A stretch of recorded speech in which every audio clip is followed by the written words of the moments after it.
영별개요 이렇게 되어 있죠. 고개를 펼치시고 기도하고 시작하겠습니다. 하나님 아버지 고맙고 감사합니다. 이 코로나 사태에도 불구하고 저희를 잘 지켜보아시고 특별히 오늘 이렇게 주께서 허락하신 복된 날 저희가 이렇게 하나님 말씀을 공부하게 되었습니다. 아버지 하나님 약속하신 대로 진리의 영께서 우리를 모든 진리 가운데로 인도하셔서 저희가 올바르게 깨닫고 올바르게 믿고 올바르게 실천해서 하나님 기뻐하시는 풍성한 열매로 하나님을 기쁘시게 하는 우리 모두에게 도와주시고 부족한 자 아버지께 의탁드리오니 약속하신 대로 능하게 하시고 지혜와 명철을 더하시고 주님의 영으로 충만케 하셔서 하나님께서 맡기신 이 말씀 사역이 온전히 성취되어 하나님 아버지께는 존귀와 영광과 기쁨을 드리고 우리 모두에게는 큰 유익과 복을 허락하시기를 주님 앞에 간절히 간구드립니다. 이 시간을 온전히 아버지 손에 의탁드리었고 이 모든 말씀을 우리 주 예수 그리스도 이름으로 기도하옵나이다. 아멘. 자, 교재 2페이지에 보시면 거기에 오늘 2장의 주제는 세 가지 심판의 원칙 이렇게 되어 있습니다. 그렇죠?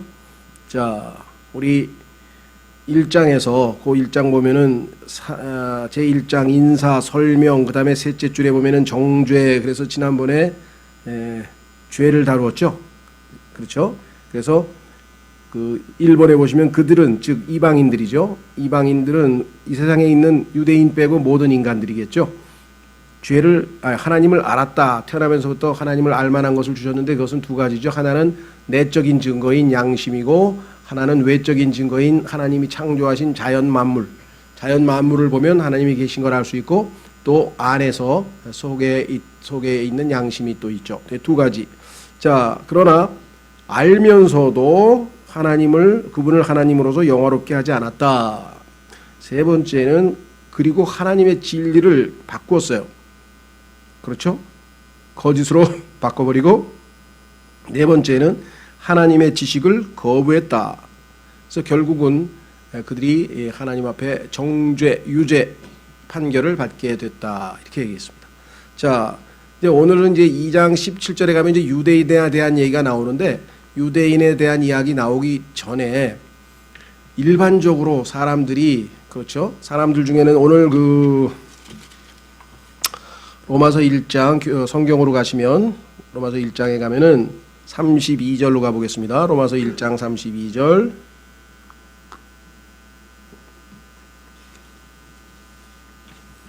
자, 로마서 1장 32절에 보시면 뭐라고 되어 있냐면 그들이 즉 지금까지 이렇게 죄악된 삶을 살고 있는 자들이 이런 일들을 행하는 자들을 죽어야 마땅하다는 하나님의 심판을 알고도 같은 일들을 행할 뿐 아니라 그런 짓을 저지를 뿐만 아니라 그런 일들을 행하는 자들을 기뻐하느니라.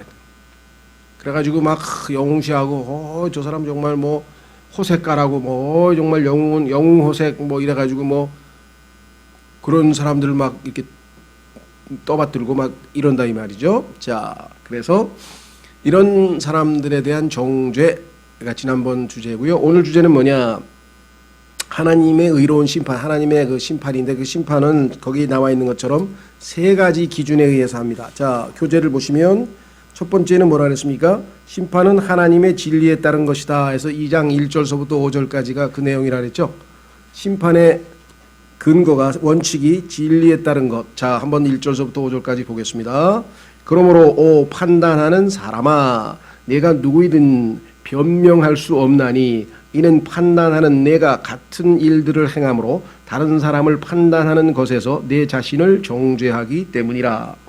자, 아까 32절에 나와 있는 사람들은 판단하는 게 아니라 이 사람들은 칭찬하고 좋아한다 그랬잖아요. 기뻐한다 그랬는데 이 세상에 사는 사람들 중에는 죄를 즐기면서 기뻐하면서 우리 아주 그런 그 전혀 죄책감도 없이 막 지금 그렇게 즐기는 사람들도 많고 또 일부 사람들 중에는 나름대로 도덕적으로 바르게 살려고 하는 사람들 있잖아요. 세상 사람들 중에서도 그렇죠.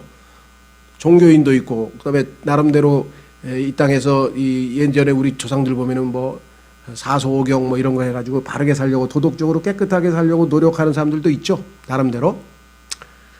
즉 그 사람들 중에는 다른 사람들의 죄에 대해서 기뻐하는 게 아니라 반대로 판단하는 사람이 있어요. 저런 인간 쓰레기 같은 놈들 뭐 이런 거 있잖아요. 우리도 그러죠, 그죠? 예. 저런 아유 이 탐욕스러운 놈들, 그렇죠? 사기 쳐가지고 뭐 돈 막 그 저기 하고 그러고 또 이런 불효 막심한 놈들 하면서 그 판단하는 사람들 있잖아요. 그렇죠? 우리 주변에는 보면 그렇죠? 죄를 그냥 막 용납하고 그런 사람이 있는가 하면 어떤 사람들은 또 판단을 하잖아요. 그래서 여기 지금 판단하는 사람에 대한 얘기예요. 그래서 그러므로 판단하는 사람은 내가 누구이든 변명할 수 없나니. 왜 변명 못하냐? 자기가 판단하고 자기가 그 짓을 해. 여러분 어떠세요? 예. 저도 운전하면서 끼어드는 놈 드립다 욕하고 내가 급하면 저도 여러 번 끼어들거든요. 그러니까 할 말이 없는 거예요. 그죠? 예.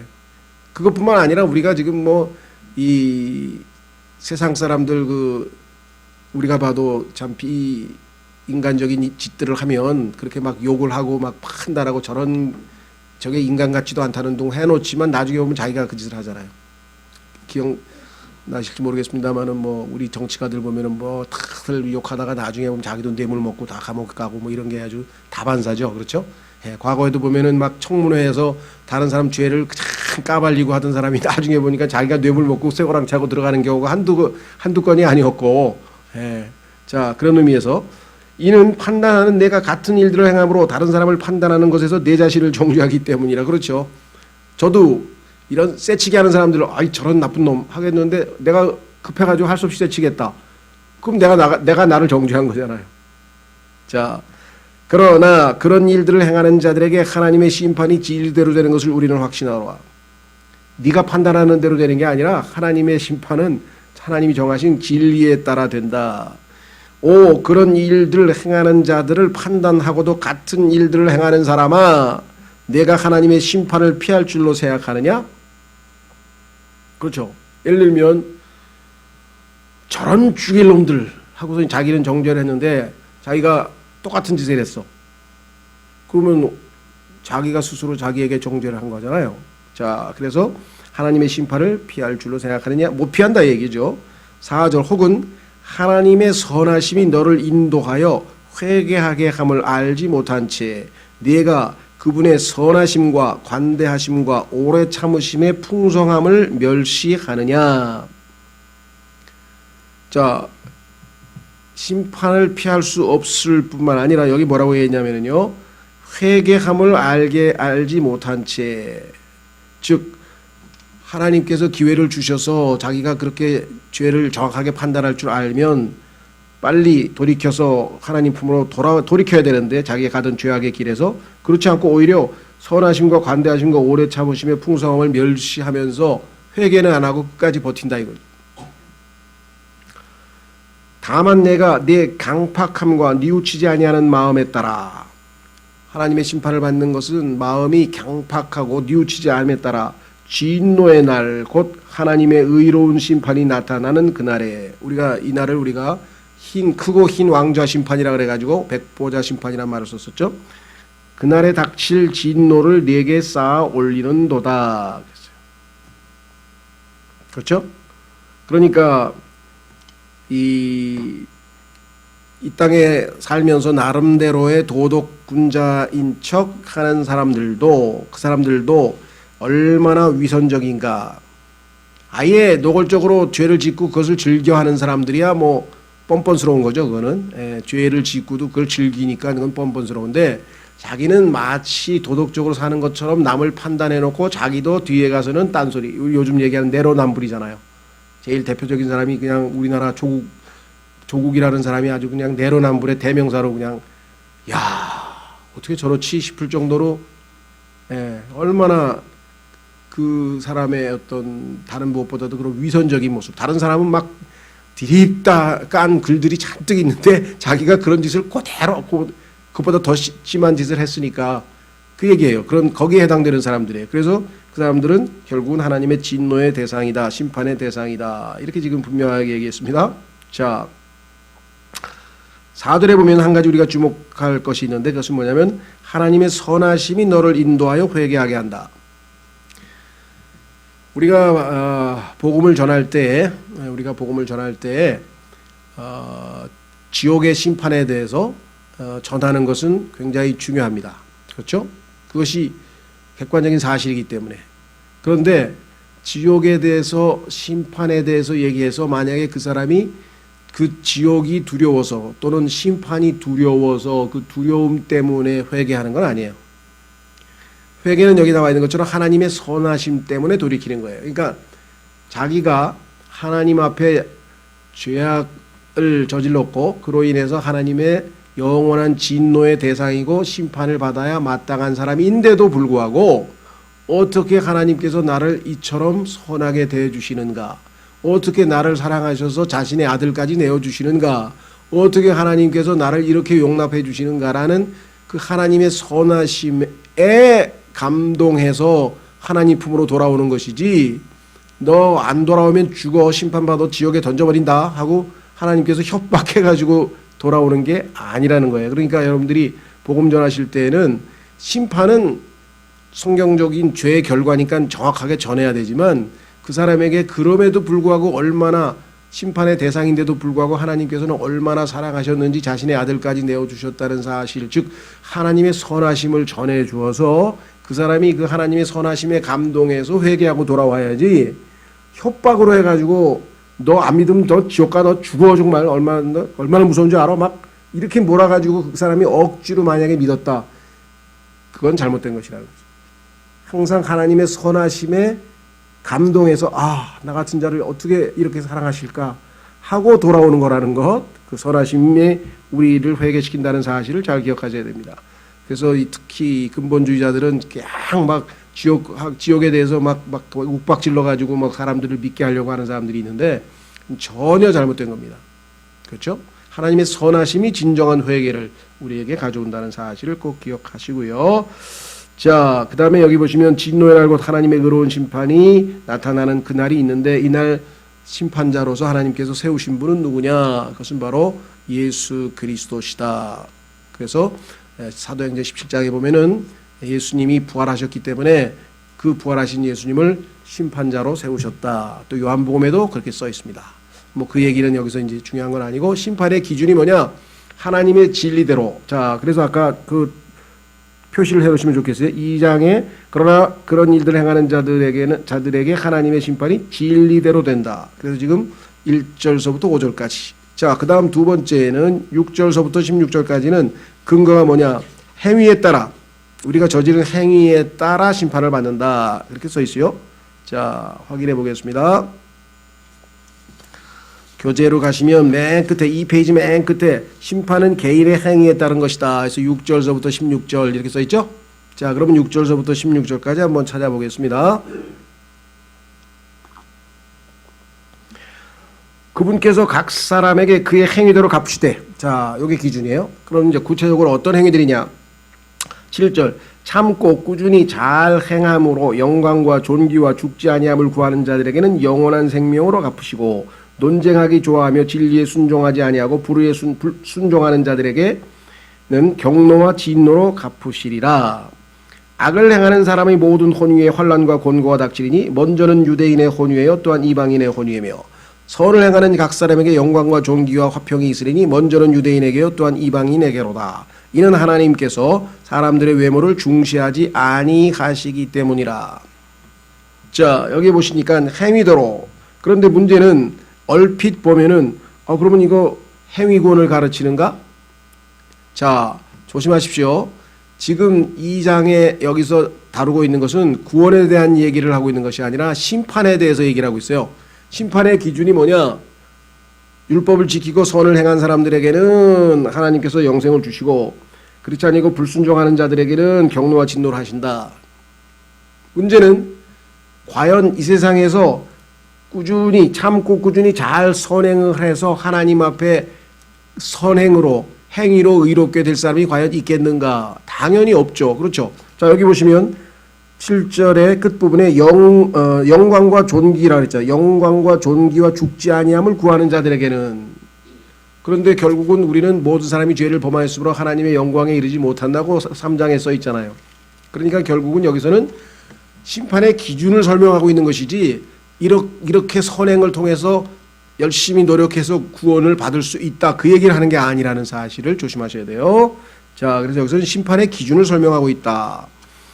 그 다음에 우리는 유대인과 이방인의 구별이 없이 하나님께서는 행위로, 자 유대인이 야 나는 율법도 있고 우리는 진짜 하나님을 섬기고 있고 하면서 자신들의 종교를 자랑해봐야 그 율법을 지키면 의미가 있지만 행위, 근데 안 지키면 유대인이나 이방인이나 아무 차이가 없이 하나님 앞에 그 행위에 근거해서 심판을 받는다라고 성경에 분명하게 써 있습니다. 그래서 하나님께서는 사람들의 외모를 중시하지 아니한다. 그 사람이 유대인이든 이방인이든 뭐 자유인이든 똑똑하든 똑똑하지 않든 남자든 여자든 이런 거에 근거해서 하나님이 차이를 두지 않고 똑같이 그들의 행위가 하나님 앞에 옳으냐 하나님 앞에 그러냐 올바르냐 올바르지 않으냐 그것을 근거로 해서 이루어진다는 사실. 그렇죠? 자, 그래서 우리는 밑으로 내려갑니다. 12절. 율법 밖에서 죄를 지은 자들은, 이게 이방인이죠. 왜? 이방인들은 하나님께서 율법을 주신 적이 없으니까. 그래서 이 사람들은 밑에 내려가면 율법 이외에 하나님이 주신 게 뭐냐? 그건 양심이라 그랬어요. 양심. 자, 밑으로 내려가면 어디에 있는가 한번 보세요. 우선 12절부터 설명을 쭉 드릴게요. 율법 밖에서 죄를 지은 자들은 또한 다 율법 밖에서 멸망하고, 다시 말하면 이방인들은 율법을 지킬 필요가 없죠. 왜? 율법을 주신 게 아니니까. 그런데 밑으로 가면 양심을 주셨단 말이죠. 따라서 양심을 어기면 심판의 대상이 되는 거예요. 율법 밖에서. 그런데 율법을 받은 사람들은 율법에 근거한 거죠. 기준이 다르죠. 기준. 유대인들은 율법을 기준으로 해서 법을 어겼으면 죄인, 심판. 이방인들은 양심을 어겼으면 심판, 양심을 그대로 평생 지켰으면 영생. 그런데 이 세상에 있는 인간 치고 하나님 앞에 평생 동안 단 한 번도 양심을 어기지 아니하고 양심 그대로 하나님 앞에 인정받은 사람이 없으니까 문제죠. 기준에 따라 다 맞춘 사람이 없어. 반대로 유대인 중에는, 그렇죠? 율법을 613가지를 평생 동안 단 한 개도 어기지 아니하고 평생 동안 산 사람이 있을까? 없었다. 결국은 유대인이든 이방인이든 기준만 다르지 결국은 다 하나님 앞에 유죄다. 그렇죠.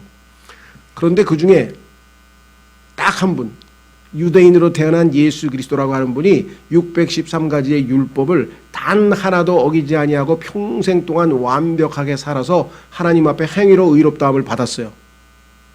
그래서 그 예수님을 우리에게 선물로 주셔서 우리가 하나님 보시기에 의롭다함을 받게 되는 거예요. 예수님 우리 안에 계시니까. 이해가 되시죠? 자, 그래서 다시 돌아옵니다. 율법 밖에서 죄를 지은 자들은 또한 다 율법 밖에서 멸망하고 율법 안에서 죄를 지은 자들은 다 율법으로 심판을 받으리니, 유대인과 이방인의 기준이 다르다는 뜻입니다. 이는 율법을 듣는 자들이 하나님 앞에서 의롭지 아니하고 오직 율법을 행하는 자들이 의롭게 될 것이기 때문이라. 그렇습니다. 유대인들은 율법을 행했느냐 안 했느냐 그랬는데 야고보서에 보니까 613가지 중에서 한 개만 어기면 율법을 어긴 거야. 그렇죠. 우리나라도 만약에 우리나라의 형법이 한 죄목이 500개 된다. 그런데 499개는 지켰어. 근데 딱 한 개 어겼어. 그러면 형법을 어긴 겁니까? 안 어긴 겁니까? 어긴 거죠. 감옥에 가야죠. 가서 나 499개 다 지켰는데 한 개밖에 안 어겼는데 왜 날 감옥에 보내냐. 그 한 개 여기 당신 감옥 가라고 여기 징역 3년 써 있잖아. 그 지금 한 개. 유대인도 마찬가지 한 개만 어겨도 율법을 어긴 것이 된다라고 야고보서에 써 있죠. 자, 그래서 14절 이제 이방인에 대한 설명입니다. 율법을 소유하지 않은 이방인들이, 유대인들은 편해요. 왜? 딱 돌판에 써 있고 책으로 써 있잖아. 그럼 책을 보면 613가지 내용이 나오잖아. 그런데 이방인들은 기록된 율법을 안 주셨기 때문에 이방인들은 그럼 무슨 기준으로 그 사람이 죄를 지었는지 안 지었는지 알 수 있느냐, 그걸 설명하는 거예요. 즉 이방인들은 하나님이 마음에 기록된 율법을 주셨다 그러죠. 마음에 기록된 율법 대신에 그게 바로 양심이죠. 자, 보세요. 14절 율법을 소유하지 않은 이방인들이 본성을 통해 율법 안에 있는 것들을 행할 때, 본성을 통해서 행하죠. 예를 들면 불쌍한 사람 보니까 저 사람 내가 도와줘야 되겠다, 도와주기도 하고, 그렇죠. 못되는 짓 하는 사람은 아이 저런 나쁜 놈 하고 비판하기도 하고. 자, 그래서 본성을 통해 율법 안에 들어있는 613가지 율법 안에 들어있는 여러 가지 일을 행할 때 이런 사람들은 율법을 소유하지 않아도 자기에게 율법이 되나니. 그렇죠? 율법이 없어도 스스로 율법이 돼요. 왜? 양심이 판단하니까. 내가 속으로 도둑질 하려고 그러는데 야, 그 어떻게 인간이 도둑질을 하니? 아, 그래 맞아. 도둑질은 안 되지. 그래서 양심의 소리에 응답해서 안 하잖아요. 그렇죠? 예. 그런데 아까 같이 얘기한 것처럼 야, 그 새치기 하는 건 나쁜 거잖아. 그거 하면 안 되지.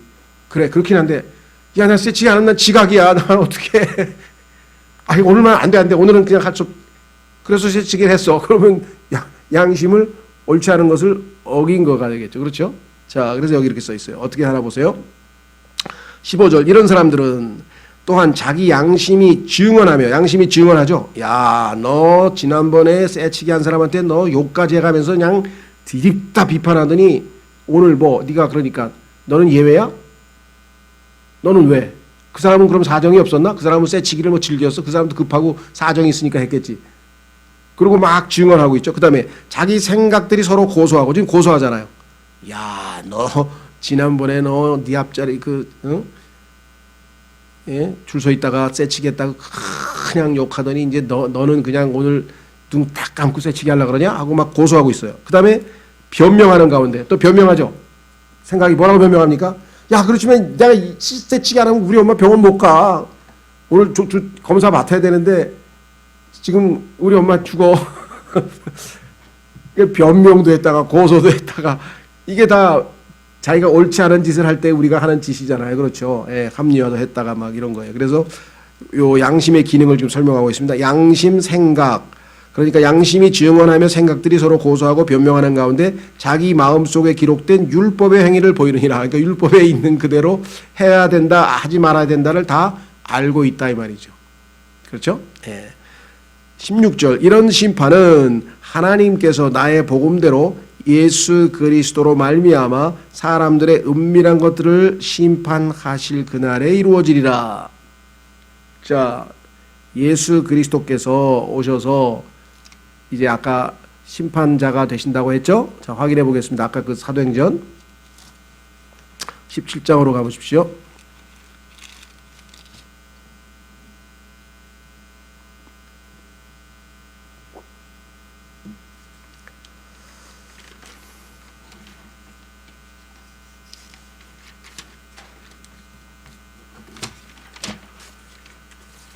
찾으셨어요? 사도행전 17장 31절. 사도행전 17장 31절.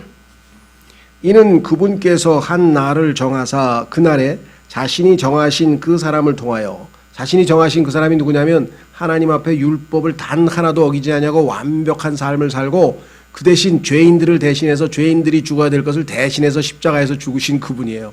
이해가 되시죠? 자, 그래서 그 사람을 통하여 세상을 의로 심판하실 터이기 때문이라. 이제 이분이 부활하셔서 승천하셨다가 이제 재림하실 때 이 지상에 오시면 심판관이 되신다. 재판관. 그분께서 그 사람을 죽은 자들로부터 살리심으로써 모든 사람에게 그 일에 대한 확신을 주셨느니라 하니라.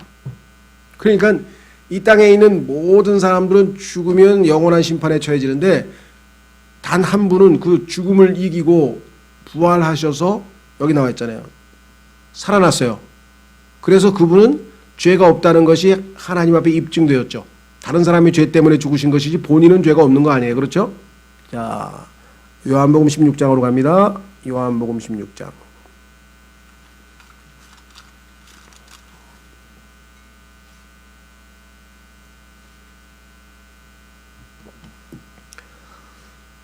요한복음 16장에 가면은 예수님께서 성령께서 오시면 무슨 역할을 하실 것인지 어떤 일을 하실 것인지를 설명하고 있는데 엄청나게 핵심적인 내용을 말씀을 하셨죠. 자, 요한복음 16장 8절. 요한복음 16장 8절. 보세요. 뭐라고 말씀하셨나? 그분께서 오셔서 성령님이시죠. 죄에 대하여 의에 대하여 심판에 대하여 세상을 꾸짖으시리라. 그렇죠? 자, 그런데 죄에 대하여라 하면 그들이 나를 믿지 아니하기 때문이요.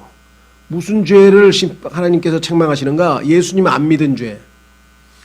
나머지 모든 죄들은 예수님께서 십자가에서 다 담당하셨기 때문에 그 예수님을 거부하고 아까 나왔잖아요. 그죠? 이방인들의 죄에서 나중에 결국은 이방인들이 예수님을 거부했잖아요. 하나님의 의이신 예수님을 거부했잖아요. 그러니까 여기 나와 있어요. 예수님을 믿지 않은 죄. 두 번째, 의에 대하여라 함은 내가 아버지께로 가므로 너희가 더 이상 나를 보지 못하기 때문이요. 예수님은 의로우신 분이기 때문에 십자가에서 죄값을 다 청산한 다음에는 하나님께서 그분을 살리셔서 아버지께로 갔어요. 유일하게. 그렇죠? 왜? 의로우신 분이니까. 여기 써 있잖아요. 의. 그래서 의에 대해서 설명하는 것은 너희가 의인이라면 죽고 난 다음에 어디로 가요? 아버지께로 갈 수 있는 사람이 의로운 사람이야. 그런데 인간 이 세상에 그 누구도 다 아버지께로 간 사람이 없어. 예수님 한 분만 딱 아버지께로 가서 왜? 의인이기 때문에.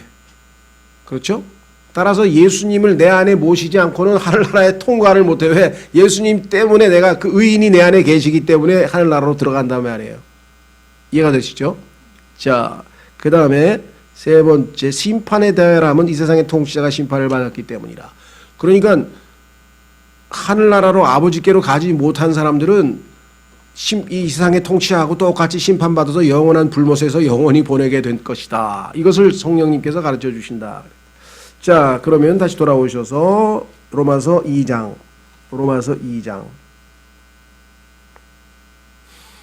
이런 심판은 16절 하나님께서 나의 복음대로, 그러니까 심판의 기준은 첫 번째 진리대로, 두 번째 행위대로, 세 번째 복음에 따라, 복음대로, 나의 복음대로 예수 그리스도로 말미암아 사람들의 은밀한 것들을 심판하실 그날에 이루어지리라.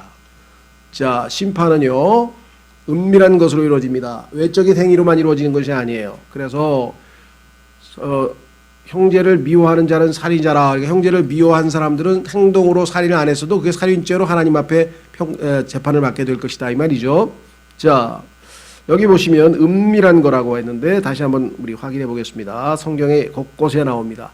사람들은, 이 세상에 있는 사람들은 난 감옥에 한 번도 간 적도 없고 나는 정말 깨끗하게 살았어. 그런 사람 덜어 있어요. 그렇죠? 덜어. 근데 속은 어떡하냐 이게 속은. 여인을 보고 음욕을 품으면 이미 마음에 가늠했다 그랬는데, 형제를 미워하면 살인했다 그랬는데, 그럼 살인죄도 한 번도 안 저지르고 간음죄도 한 번도 안 저질렀을까요? 그런 인간이 있을까요 이 세상에?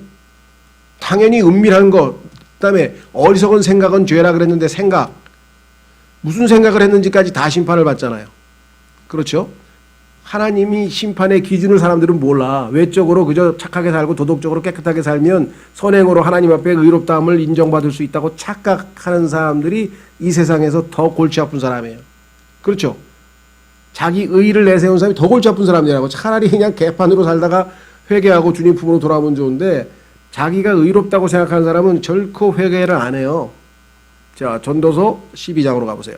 솔로몬을 통해서도 하나님께서 우리에게 분명하게 말씀하고 계시죠. 전도서 12장.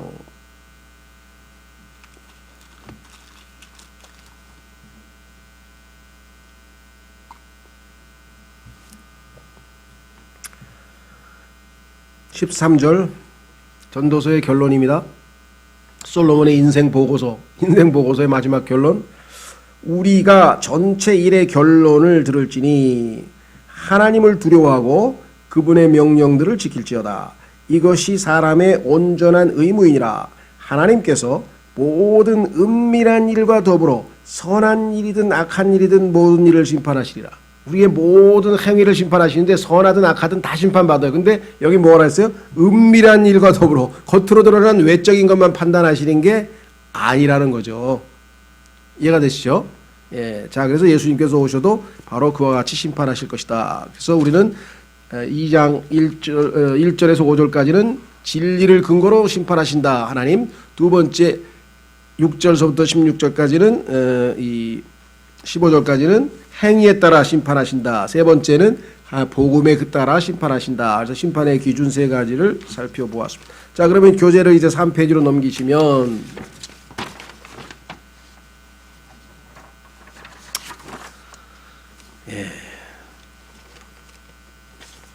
유대인에 관한 이야기가 나오네요. 자, 17절에서 보라, 내가 유대인이라 불리며 율법 안에 안주하고 하나님을 자랑하며. 자, 유대인들의 전반적인 특성을 설명하고 있죠. 자, 우리는 이방인이 아니야. 우리는 유대인이라니까 하고 엄청나게 자랑한다 이 말이에요. 이 사람들이 선민이라 그러죠. 여러분 선민 아시죠? 예, 유대인. 유대인이라 불리며 율법 안에 안주하고 우리는 율법을 받은 민족이야. 왜 이래? 우리는 하나님을 섬기는 민족이야. 대제사장도 있어. 성전도 있어. 왜 그래 이거? 자, 그다음에 율법에서 가르침을 받아. 여러분들 보셨어요? 혹시라도 방송이나 이런 데 보면은 이 유대인들이 기도하는 장소 하나 있죠. 예, 통곡의 벽이라는 거 아시죠? 예, 통곡의 벽이라는 데 가가지고 모자 쓰고 여기다가 뭐 길게 수염 그리고 이렇게 해가지고 그다음에 가서 벽에다 대고 기도하는 거 보셨어요? 막 고개 팍팍 하면서 예, 그러니까 이 사람들이 율법을 가르침을 받아. 그래서 토라라고 하는 그 모세오경을 창세기부터 신명기까지 5권의 책을 그냥 달달달 평생 동안 외우는 게 이 유대인들의 그걸 토라라고 하는데, 그래서 가르침을 받아 그분의 뜻을 알고 하나님 뜻을 안다는 거예요. 율법을 통해서. 그 다음에 훨씬 더 뛰어난 것들을 입증하며 이방인하고 게임이 안 된다. 너희는 인간이 아니야. 그래서 막 개돼지 취급을 했잖아요. 유대인들이. 그렇죠? 마치 중국 사람들이 과거에 조선 사람들에서 만족이나 야만족 취급했듯이 더 심했지. 그러니까 짐승 취급을 했으니까. 그 사마리아 여인이 그러잖아요. 우리는 유대인들이 우리를 인간 취급도 안 하는데 유대인이신 당신이 왜 나를 이렇게 잘해주느냐. 물까지 달라 그러느냐 그랬잖아요. 자, 19절 또 너 스스로 눈먼 자들의 안내자요. 우리는 이 장님 영적인 소경들을 안내하는 사람이다. 이방인들을 우리가 안내하는 자라고 자랑하고 어둠 속에 있는 자들의 빛이요. 깜깜한 자들에게 우리는 빛이 역할을 한다 하고 마지막 선민의 특권을 막 율법에 있는 지식의 틀과 진리의 틀을 갖춘 자로서 어리석은 자들의 스승이요 악인들의 교사라고 확신하는도다. 그러니까 자신들이 그냥 대단한 도덕가고 막 율법을 지키는 사람이고 막 유대인은 이것을 엄청 자랑스럽게 생각하잖아요. 대표적인 사람이 누구였습니까? 사도 바울이었잖아요. 사도 바울. 아주 그냥 율법으로 똘똘 뭉친 사람이 사도 바울이었잖아요. 예, 구원받기 전에 사도 바울이 아주 대표적인 유대인 중에 유대인이라 그랬잖아요. 자기가. 그런데 실제로 그 사람들의 삶이 그러면 그 율법을 지키고 사느냐? 아니죠. 21절. 그런즉 다른 사람을 가르치는 내가 내 자신은 가르치지 않냐? 너는 다른 사람은 가르쳐 놓고 너는 왜 안 해? 그렇죠? 예. 그 다음에 사람이 도둑질해서는 안 된다고 선포하는 내가 도둑질하느냐? 율법을 가르쳐 놓고 네가 도둑질하느냐? 사람이 간음해서는 안 된다고 말하는 내가 간음하느냐? 우상들을 몹시 싫어하는 내가 신전 물건을 몰래 취하느냐? 율법을 자랑하는 내가 율법을 어김으로 하나님을 욕되게 하느냐? 그러니까 율법을 알고 가르치고 그건 뭐하냐? 그걸 지켜서 네가 그 율법을 지키는 사람으로 하나님 앞에 발견돼야 하나님이 너를 구원하시든 말들 할 텐데. 그래서 결국 어떻게 됐어요? 24절에 이것은 기록된 바 하나님의 이름이 너희로 말미암아 이방인들 가운데서 모독을 받는도다 함과 같으니라. 유대인 너 그래 그렇게 네 자신을 내세우면서 실제적으로는 율법도 하나도 안 지키고 너희들 때문에 아이고 하나님께서 어떻게 저런 민족을 다 뽑아가지고 아이 하고 유대인 때문에 하나님이 욕을 잡수시잖아요. 우리 그리스도인들도 그게 두렵죠. 아이고 예수 믿는 사람들이 저게 뭐야 하면서 지금 욕 먹잖아요. 그죠? 예. 지들만 잘났나? 뭐 예배드리고 누가 지금 다들 지금 난리법석인데 뭐 이러잖아요 지금. 사랑의 핵심체교인지 그런 거 가지고도 지금 욕 먹고 바람을 가 가지고 다 욕 먹는데, 자 중요한 거는 행위로서 하나님 앞에 의롭다 할 수 있는 사람들은 없다 이거. 왜 유대인 너는 율법을 갖고 있는 게 중요한 게 아니야. 행위를 안 했잖아. 25절 내가 율법을 지키면 할례가 참으로 유익하나. 그래 너 할례 받은 민족이야. 하나님께서 너에게 표적을 주셨어. 하나님이 택한 민족이라고. 그런데 네가 율법을 안 지키면 그게 무슨 소용이냐. 그 다음에 율법을 내가 어기는 자가 되면 내 할례가 무할례가 되잖아. 할례 아무짝에도 소용없어. 그렇죠. 맨날 예배를 나오는데 밤낮 죄를 짓는다. 그러면 26절 그런즉 무할례자가 즉 할례 안 받은 이방인들이 율법의 의를 지키면 그런데 율법에 나와 있는 것대로 십계명을 그대로 지키고 산다. 만약에 그렇다면 그의 무할례를 할례로 여겨야 하지 아니하겠느냐.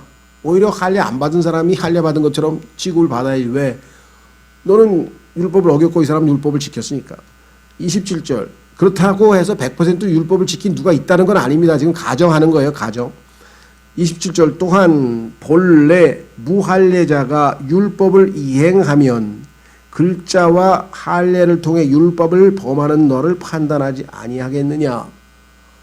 십계명을 받지도 않은 사람이 십계명에 나와 있는 것들을 양심에 따라서 잘 지키고 있어. 그러면 십계명을 손에 들고 책으로 손에 들고 있는 너를 얼마나 조롱하겠느냐. 야, 저 사람은 손에 하나님께서 십계명을 줘가지고 달달달달 어렸을 때부터 외웠다는데 하나도 안 지켜.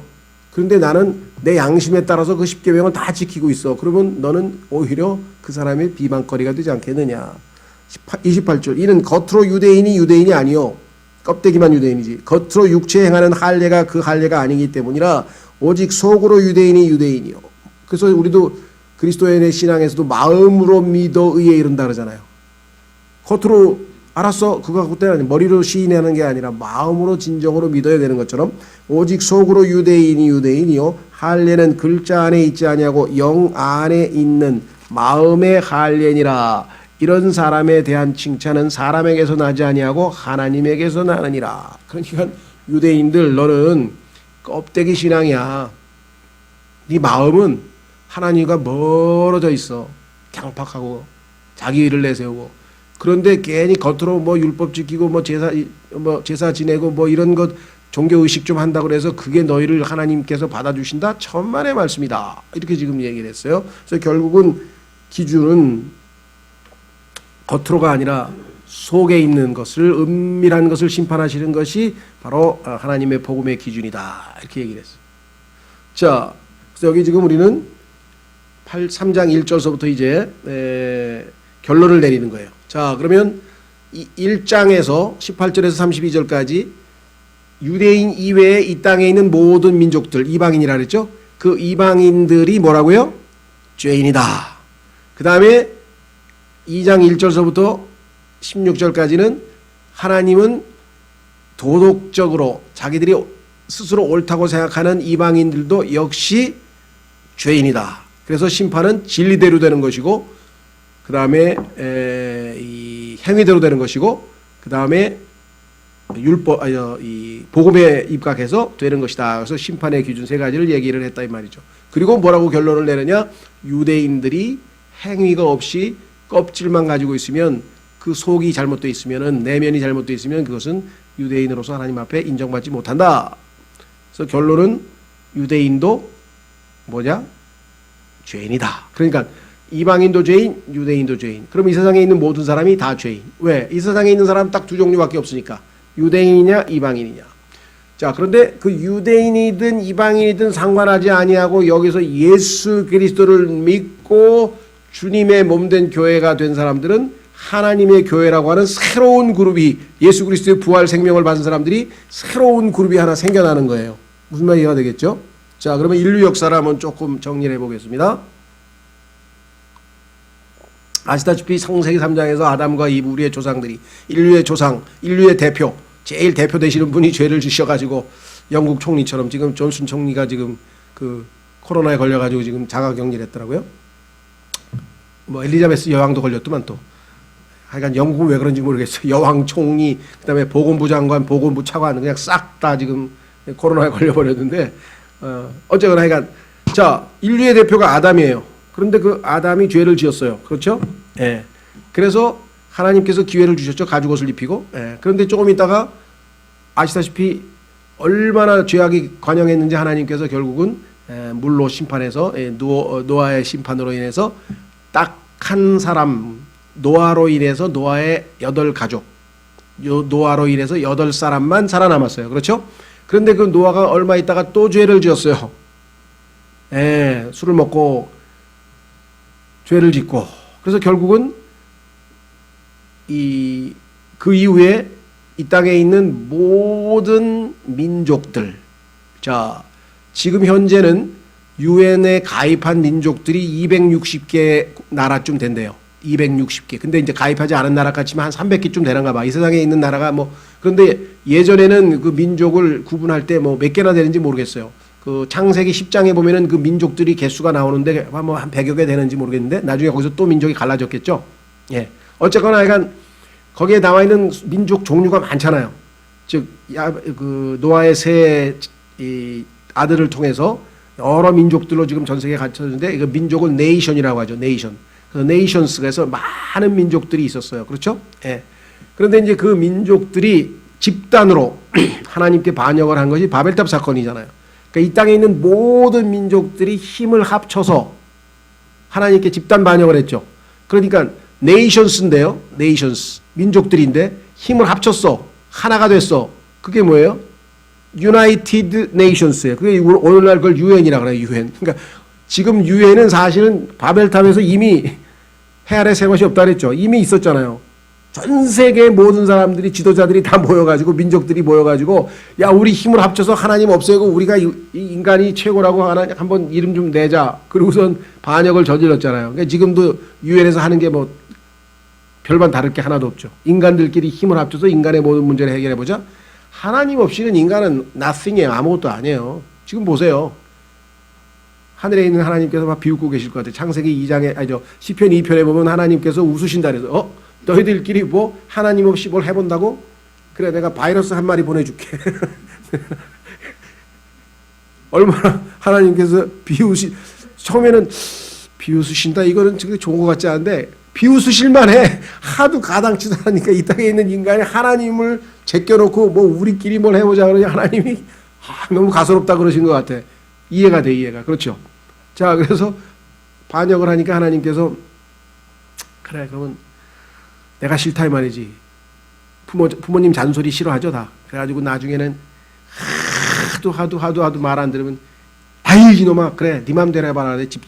짐 싸가지고 가출해가지고 실컷 1년도 안 가서 감옥에 가 앉아 있어요. 그렇죠?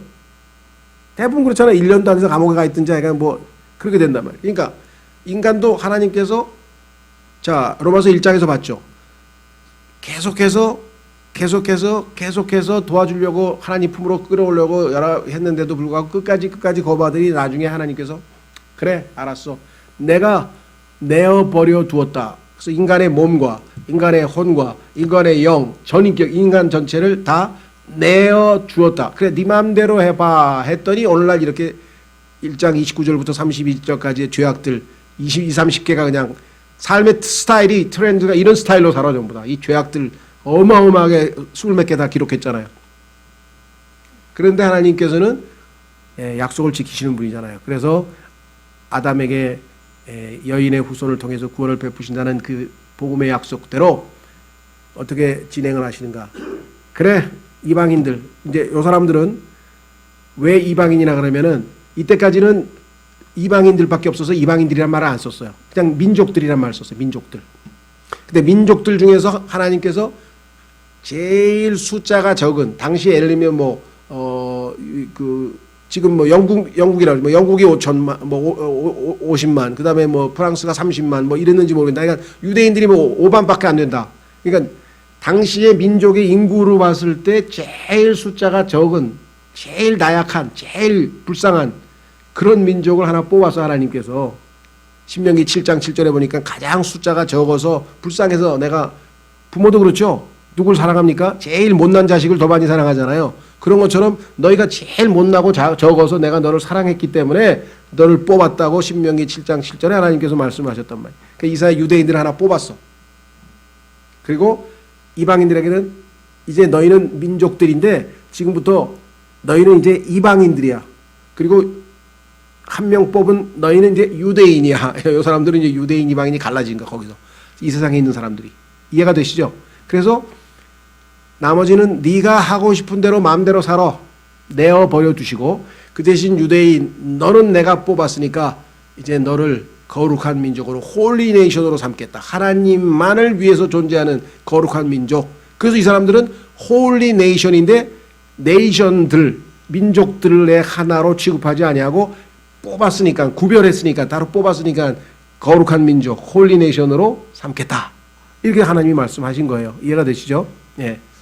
자, 그래서 그 유대인들을 하나님께서 다루시면서 그들에게 출애굽을 통해서 하나님의 그 기적도 보이시고 능력도 보이시고 그 다음에 또 광야에서 훈련도 시키시고 그 다음에 그들에게 또 요단강을 건너서 이 약속의 땅으로 가서 다 그들에게 유업도 다 분배하시고 그 다음에 그들에게 또 왕 달라 그래서 왕 주시고 또 침략국을 또 방어해 주시고 보호해 주시고 그런데도 계속해서 하나님께 불순종 반역 막 우상숭배 불순종 반역 우상숭배 불순종 반역 우상숭배를 그냥 밥 먹듯이 반복하니까 그렇죠.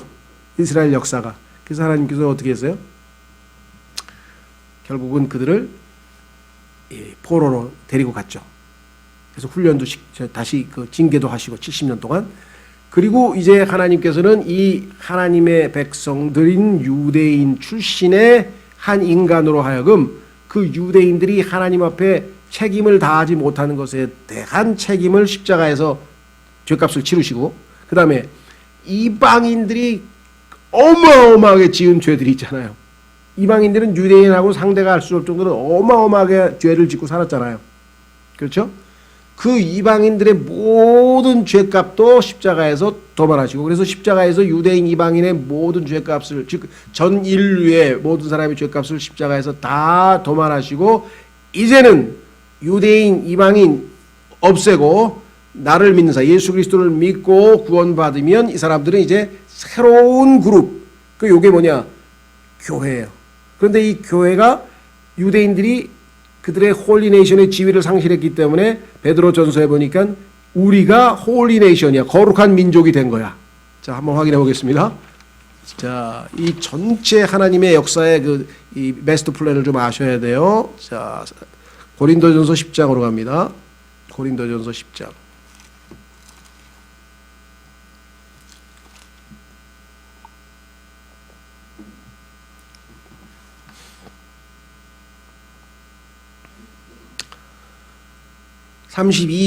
고린도전서 10장 32절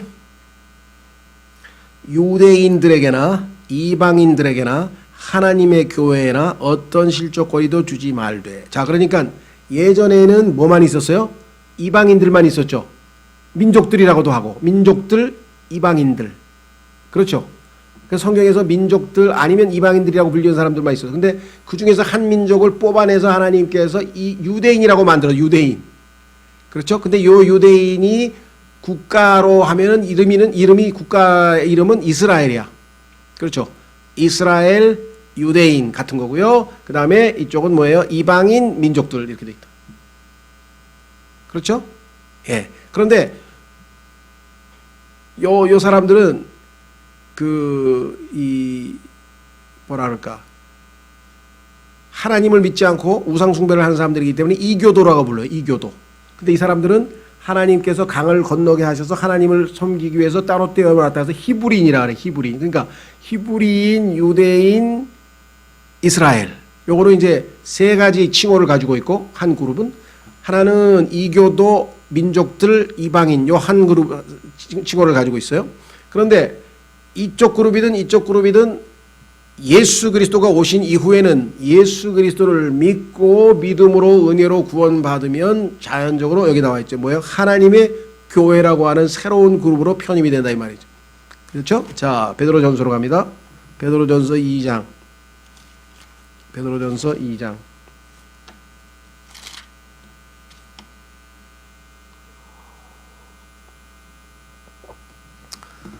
베드로전서 2장.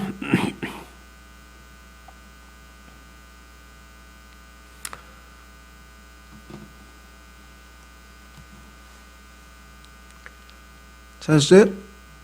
예. 4절. 참으로 사람들에게는 거부당하였으나 하나님께는 선정받은 돌 곧 보배로운 산 돌이신 그분께 나와 예수님이시죠.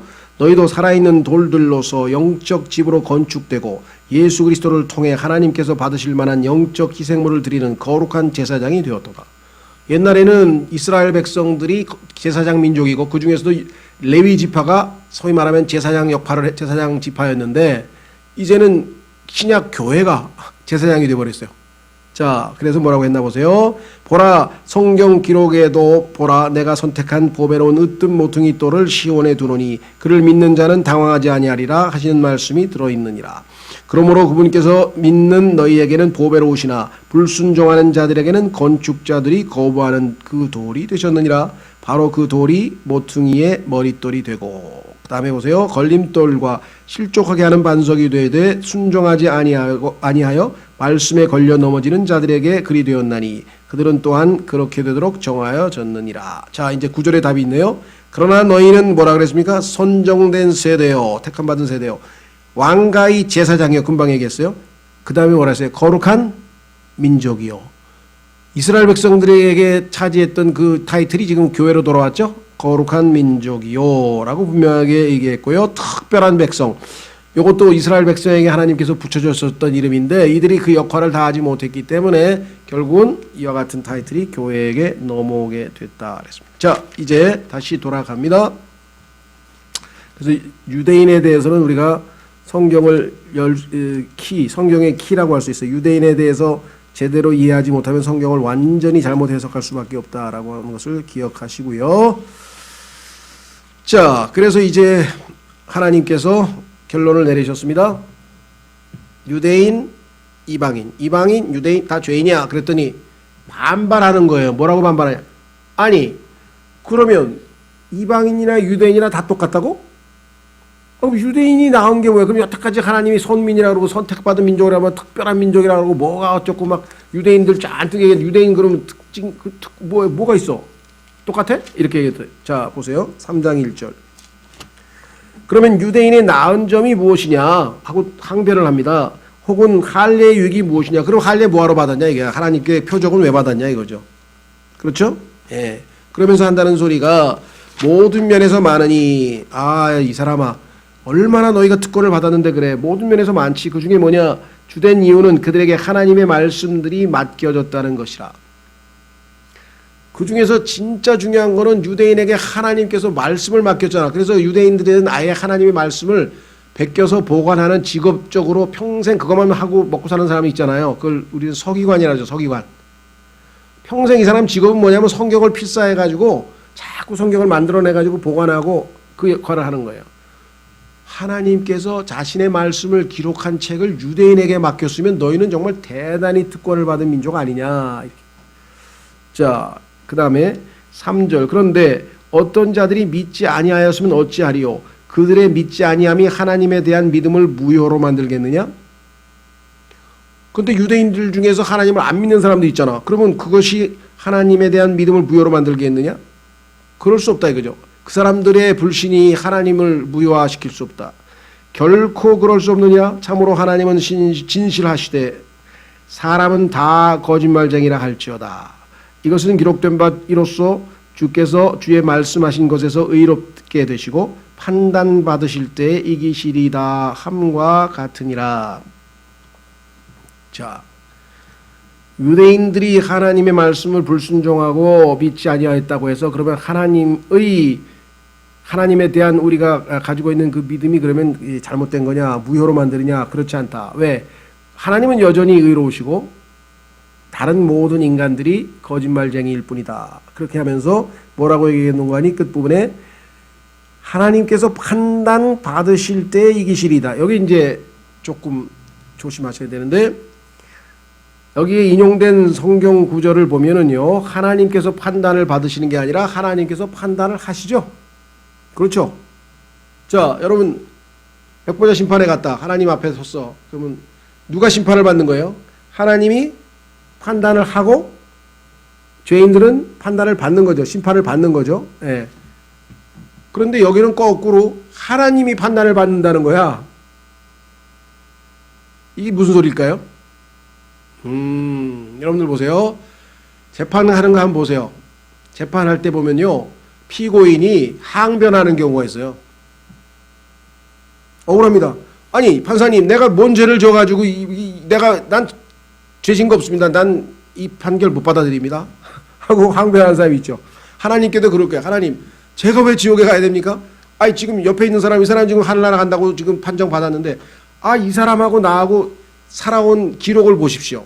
하나님께서 다 기록해 놓으셨을 거 아닙니까? 그러면 이 사람이 착하게 살았습니까? 내가 착하게 살았습니까? 한번 네가 훨씬 착하게 살았구나. 그런데 왜 나를 지옥에 보내십니까? 내가 언제 착하게 산 사람 하늘나라에 오다 그랬냐? 둘이 비교해 보면 네가 조금 훨씬 더 착하게 살았어. 그래서 이 사람은 자기 힘으로는 자기 노력으로는 구원을 못 받으니까 내 아들을 믿었잖아. 그래서 깨끗하게 정결하게 100% 완전히 의롭게 되어서 나는 받아줬어. 그런데 너는 이 사람보다는 착하게 살았지만 내 아들을 믿지 아니하고 보배로운 피로 내 아들의 피로 씻겨지질 않아서 더러워서 의롭지가 못해서 난 널 받을 수가 없어. 내 아들을 믿음으로 정결하게 되고 내 아들의 피로 깨끗하게 씻겨졌기 때문에 내가 받아준 거지. 너보다 더 선행을 많이 해서 착하게 살았다고 받아준 게 아니지. 이해가 되세요? 그러면 하나님을 이 사람이 어떻게 했어요? 판단했죠. 하나님 불의하십니다 하고 판단했는데 누가 이겼어요? 하나님이 이겼지. 그런 사람들이 엄청 많을 거예요. 하나님 앞에 가면. 그럴 거 아니에요. 우리 옆집 아파트에 있는 사람 왜 이 사람은 구원받고 난 구원 못 받으니까? 하나님 말이 안 됩니다. 이 사람은요 그냥 밤낮 부부싸움하고 그냥 개판으로 살았어요. 저는 그냥 동네에서 표창장까지 받고 정말 아주 훌륭하게 살았다고 상도 받은 사람인데요. 그런 사람이 이 세상에 얼마나 많겠어요. 그죠? 왜? 예수 믿은 사람들 중에는 정말 옛날에 그 과거 예수님 믿기 전에 개판으로 산 사람이 많아요. 사도 바울도 막 살인도 하고 막 죽이러 다니고 그냥 막 어마어마했잖아요. 예를 들면.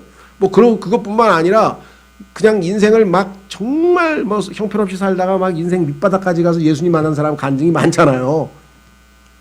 확인해 보겠습니다. 고린도전서에 써 있어요. 그렇게. 이 세상에서 좀 뭔가 한가닥 하는 사람은 예수님 안 믿어요. 하나님 안 믿어. 누굴 믿어요? 자기를 믿지. 자기를 믿어. 자, 고린도전서 1장으로 가보세요.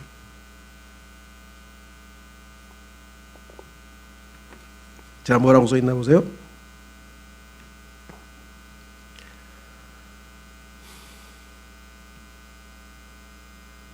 (26절) 고린도전서 1장 26절 형제들아 너희를 부르신 것을 너희가 보거니와 부르심을 받은 자로서 육체를 따라 지혜로운 자가 많지 아니하고 IQ 190 뭐냐 스티브 잡스 그냥 뭡니까 또 이게 마이크로소프트사의 그 누구예요? 빌 게이츠 이런 사람들 똑똑해서 안 믿어요. 하나님. 이 사람들을 보세요. 지혜로운 자가 많지 아니하고 강한 자가 많지 아니하며 권력 가지고 강하고 이런 사람들 파워풀한 사람들 예수님 안 믿어요. 권력 믿고 돈 믿지. 그다음에 고귀한 자가 많지 아니하고 금수저 별로 없어요. 예수 믿는 사람들 보면 다 금수저 별로 없어요. 그러나 하나님께서 지혜로운 것들을 당황하게 하려고 세상의 어리석은 것들을 택하시고 하나님께서 강한 것들을 당황하게 하려고 세상의 약한 것들을 택하시고 하나님께서 있는 것들을 쓸모없게 하려고 세상의 천한 것들과 멸시받는 것들을 택하시고 참으로 없는 것들을 택하셨으니 이것은 어떤 육체도 자기 앞에서 자랑하지 못하게 하려 함이라.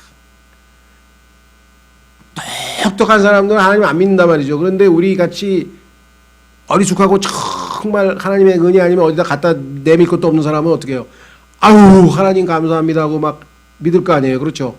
그러면 우리는 구원받고 그냥 똑똑하다고 하는 사람들은 구원도 못 받으면 그 사람들이 얼마나 창피함을 당해. 나중에 하늘나라에 갔는데 이 세상에서는 저 밑바닥에 있던 사람이 딱 구원받아가지고 하나님의 자녀라고 옆에 떡 앉아있고 그렇지 못한 사람이 얼마나 이 하나님의 역설이에요.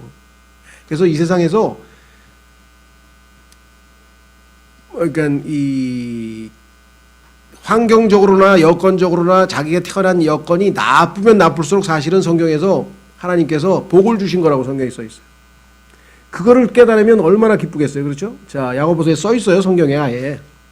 야고보서 2장.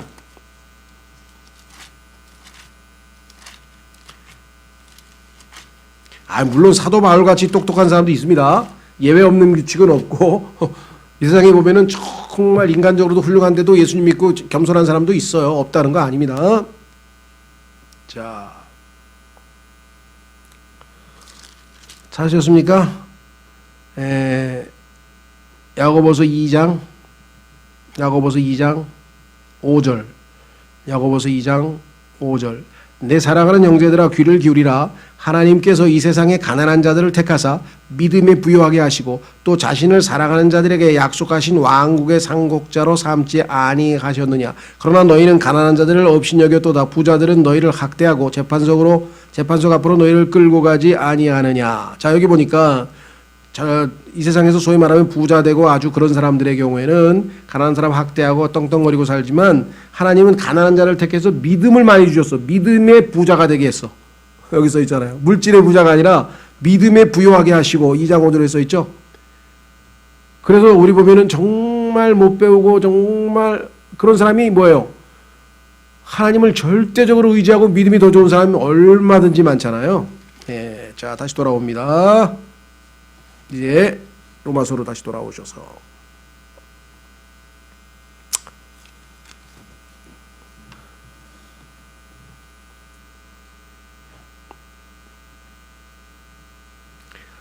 (3장 5절) 그러나 우리의 불의가 하나님의 의를 드러내면 우리가 무슨 말을 하리요? 내가 사람으로서 말하노니 보복하시는 하나님께서 불의하시냐? 결코 그럴 수 없느니라. 그러면 하나님께서 어찌 세상을 심판하시리요? 자, 내가 불의한 짓을 많이 해서, 그렇죠? 내가 불의한 짓을 많이 해서 그것 때문에 하나님이 더 의롭게 보여. 예를 들면 옆에 있는 사람이 있는데 깨끗한 옷을 입었어.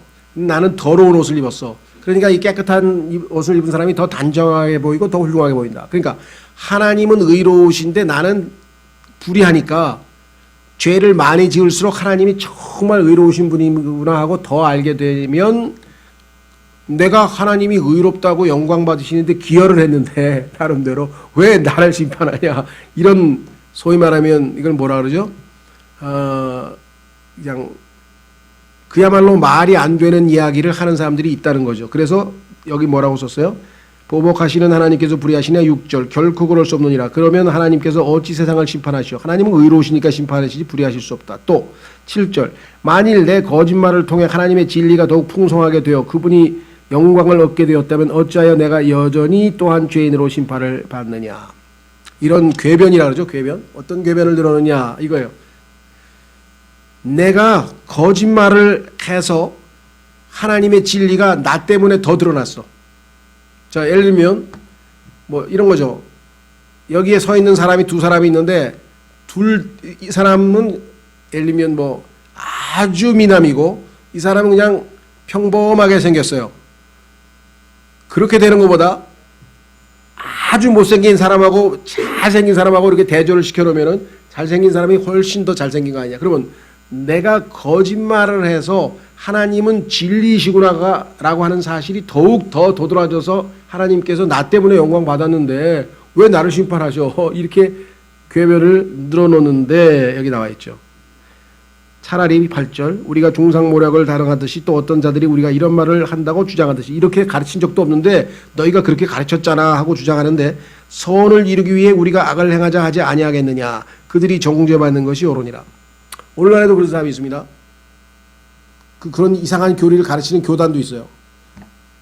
아니 인간이 예수님께 굉장히 많이 기여했대서. 왜 그러니까 우리가 만약에 100% 율법을 지켰으면 예수님께서 십자가에서 죽으실 일도 없고 그러면 예수님이 영광 못 받지. 이해가 되세요? 그러니까 내가 죄를 왕창 지어가지고 예수님이 나 때문에 십자가에 죽은 거 아니야. 그러니까 예수님이 나 때문에 영광 받으신 거 아니야. 그런데 여기 나와 있죠. 그들이 정죄받는 것이나 그런 궤변을 늘어놓는 자는 하나님은요. 우리의 순종을 통해서 영광을 받으시지 우리의 불의한 죄를 통해서는 영광을 받으실 수가 없어요. 이렇게 궤변을 늘어놓는 사람들이 있어요. 그리고 그걸 가르치는 교단이 있고 성경 공부를 그렇게 가르치는 사람이 있어요. 실제로. 그런데 보니까 바울 시대에도 이런 사람이 있었네 보니까 요즘에만 있는 게 아니라 예? 요 동네 아주 큰 교회 하나 있어요. 내가 얘기하면 또 막 또 달려들까봐 내가 얘기 안 하는데 이렇게 가르쳐. 황당스러워요. 우리 죄 때문에 하나님이 영광 받으신 거라는 거야. 이렇게 궤변을 들어오는 사람들에 대해서 결코 그것이 옳지 않다고 지금 결론을 내렸죠. 자, 그래서 8절까지 봤죠. 자, 그러면 이제 9절서부터 모든 인류가 이제 유대인의 항변에 대해서는 답변을 했고 9절서부터는 이방인 유대인 모두가 다 분명하게 죄인이라고 해서 이제 최종 결론을 내리게 됩니다. 그래서 10분 쉬었다가요. 9절서부터 20절까지 최종 결론을 내리고 그러면 이제 어떻게 하면 죄로부터 벗어날 수 있느냐, 어떻게 하면 죄로부터 구원받느냐, 그 구원론에 관해서 이제 21절서부터 31절까지 둘째 시간에 하겠습니다. 예, 10분 쉬겠습니다. 15분에 시작하겠습니다.